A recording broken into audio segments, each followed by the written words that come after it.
All right, welcome back to the channel. It's your boy Fanon, and in this video, we are going to talk about Errol Spence Jr. taking the lead of Gervonta Tank Davis ahead of the Terence Crawford fight and what that could possibly mean for the fight. Let's talk about that in this video.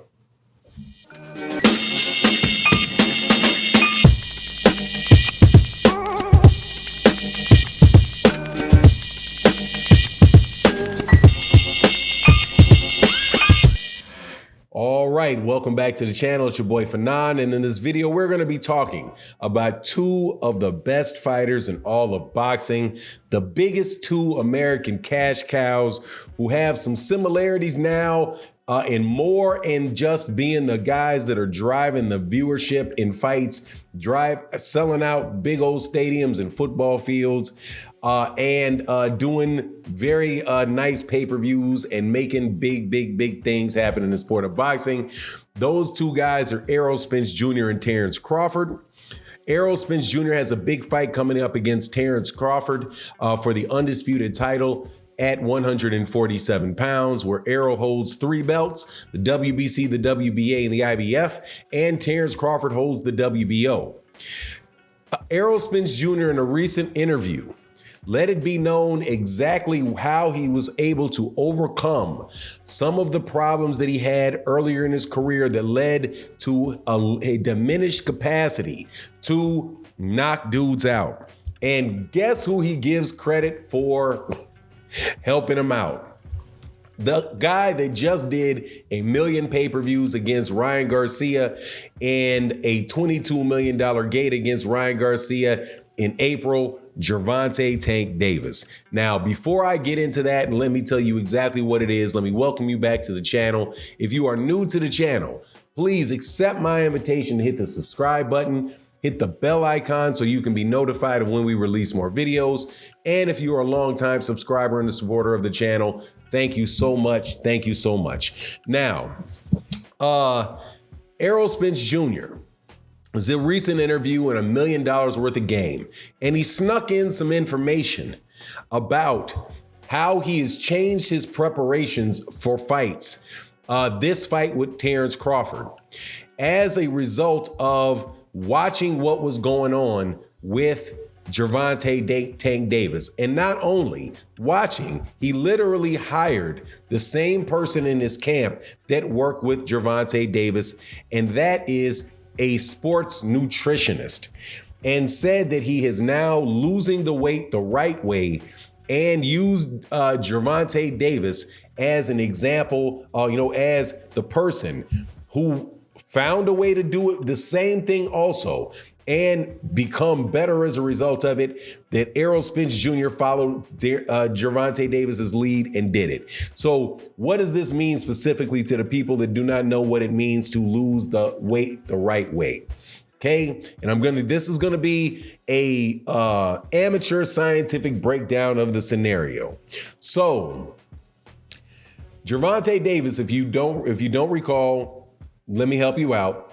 When he was at 126 pounds, he missed weight in the fight with, I think it was Francisco Fonseca, where he was defending that title on the undercard of the Floyd Mayweather Jr.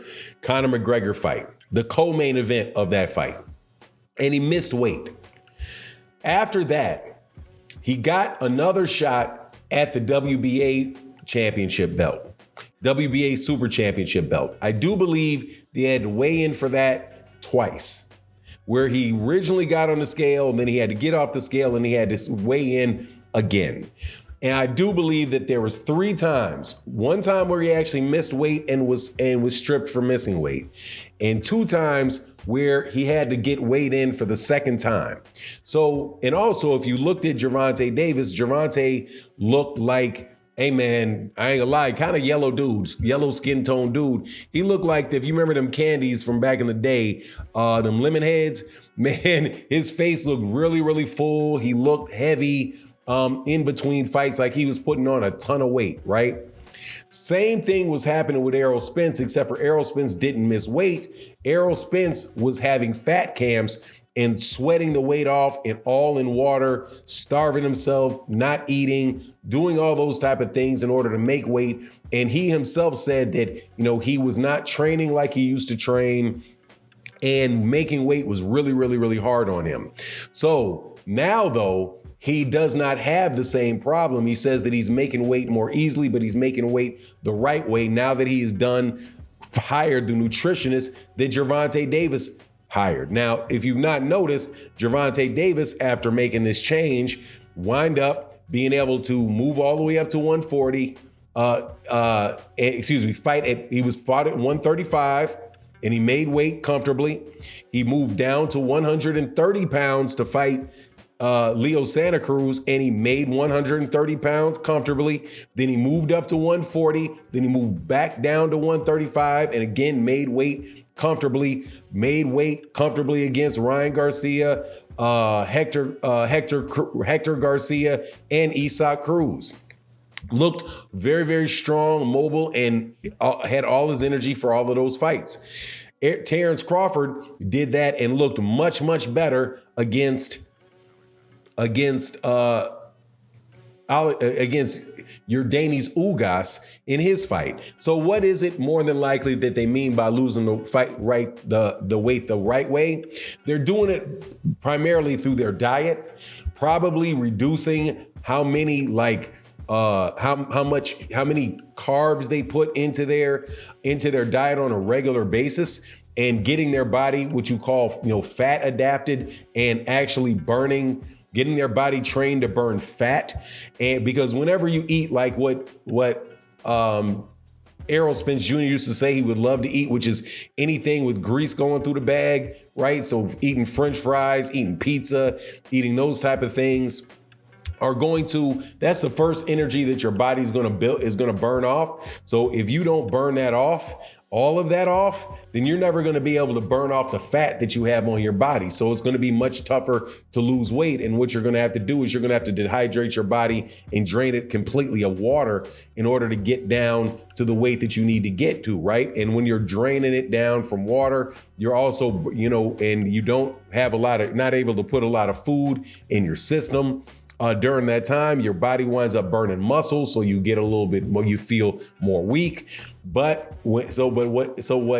Errol Spence Jr. said to Gillie the Kid is like, yeah, now he's eating like a rabbit, right? And what is eating a rabbit? Eating like a rabbit, you're eating a lot of vegetables, green leafy vegetables, so you can get your vitamins and minerals. You do have carbohydrates in those things, but it's high in fiber, so then your net carbs are low, and most of the fiber that is in that food leaves your body, but your body is also then training to eat the fat, training to burn fat as an energy source, and it's easier for you to make weight. At least that's what it seems to me that is what they're trying to do. I'm sure a dietitian will tell you something, that is a little bit different and obviously, more thorough than what I just did. But it's the example that Gervonta Davis set that convinced Errol to stop doing his own diet. Also, he's no longer doing his own workout routines. He's got his own trainer that's working him out physically and really relying on experts to get his body the right way. And seeing as he had the car accident and the wear and tear on his body, this is probably very, very necessary for him to get all the way up to his capability. And he may be better than he was before, because the way that he was training before may not allow him to optimize it. So you could have a situation where, there's some physical wear and tear, but just because you're training more efficiently and you're training more in a better way, that you actually get better results out of what you have than you were getting out of what you had previously. But anyway, that's just my speculation, my take on the situation. Please let me know what you think in the comment section. And with that, I'm out. Peace.